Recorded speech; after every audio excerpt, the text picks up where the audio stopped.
नहीं नहीं नहीं, आज आपको कुछ नहीं बोला। मैं केवल एक छोटा सा क्वेश्चन पूछूंगा। तो नहीं लोगन से क्वेश्चन पूछेगा एक छोटा सा, हमका बस इतना बता दो कि जो पवन सिंह है वो कोनो छोटा मोटा एक्टर है का लगा था? कोनो छोटा मोटा एक्टर है का पवन सिंह? नहीं, आप लोग सोच रहे होंगे हम काहे बोल रहे हैं। सोचे हैं कभी? नहीं सोचे होंगे। हम बताते हैं। पवन सिंह का एक गाना आने वाला है, पवन सिंह का एक गाना आने वाला है टी सीरीज से। वो टी सीरीज वाला शॉर्ट्स वीडियो बना करके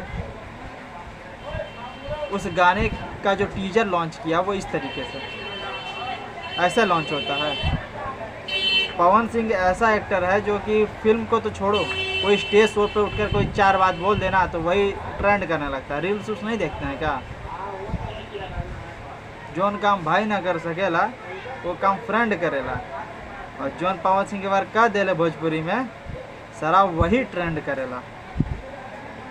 अभी 24 घंटे के अंदर गाना कल रिलीज होने वाला है, 24 घंटे के अंदर 1 मिलियन पहुंच गया होता व्यूज उसका। हो सकता है वो ट्रेंडिंग में भी आ गया होता। नहीं, म्यूजिक सेक्शन मेन सेक्शन में रहता, ट्रेंडिंग में तो वहाँ नहीं आने था।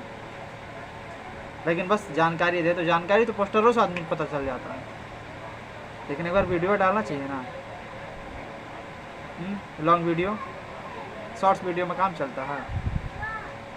पावर स्टार है, कोनो ऐरा गैर स्टार नहीं ना है कि बस कुछ भी उठा के डाल दिया। जैसे खेसारी लाल का एक बार गाना आया था पानी पानी बादशाह के साथ में, बादशाह एक पोस्ट नहीं किया था वो गाना के लिए, तो ऐसा अच्छा लगता है क्या? खैर, आपकी क्या राय कमेंट बॉक्स में बताइएगा। मिलता है अगली वीडियो में नए फैक्ट के साथ, तब तक के लिए इजाज़त दीजिए। जय हिंद।